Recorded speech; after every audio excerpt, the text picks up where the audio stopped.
टायटॅनिकने आपला पहिला प्रवास सुरू करण्याआधी तिकीट बुकिंग प्रक्रिया सुरू केली. जेव्हा ही बातमी स्कॉट नावाच्या एका शेतकऱ्याला समजली, तेव्हा तो टायटॅनिकच्या पहिल्या प्रवासाला जाण्यासाठी खूप उत्साहित झाला. त्याने आपल्या आयुष्यातील सर्व कमाई टायटॅनिकच्या तिकिटासाठी खर्च करण्याचा निर्णय घेऊन आपल्या पत्नीसह 3 मुलांचे तिकीट बुक केले आणि तो त्या दिवसाची वाट पाहू लागला. कारण त्याला ते लक्झरी क्रूज लायनरमध्ये जगातील अतिश्रीमंत लोकांसोबत प्रवास करायचा होता. परंतु नियती काही वेगळंच ठरवून बसली होती. टायटॅनिक आपल्या पहिल्या प्रवासाला जाण्याच्या फक्त 7 दिवस आधी स्कॉटचे पाळीव कुत्र त्याच्या एका मुलाला चावले. त्यामुळे त्याचा मुलगा आजारी पडला.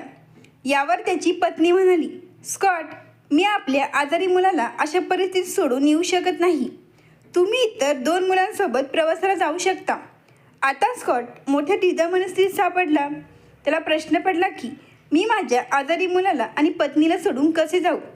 परंतु त्याने आपल्या आयुष्याची सर्व कमाई तिकिटासाठी खर्च केली होती. त्यामुळे तो खूप अस्वस्थ झाला.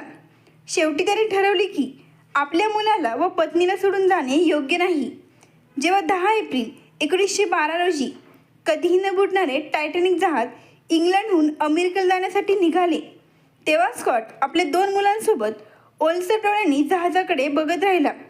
त्याच्या आयुष्यभराची सर्व कमाई व्यर्थ गेली होती, कारण ते तिकीट रिफंडेबल नव्हते. तो निराश चेहऱ्याने घरी परतला.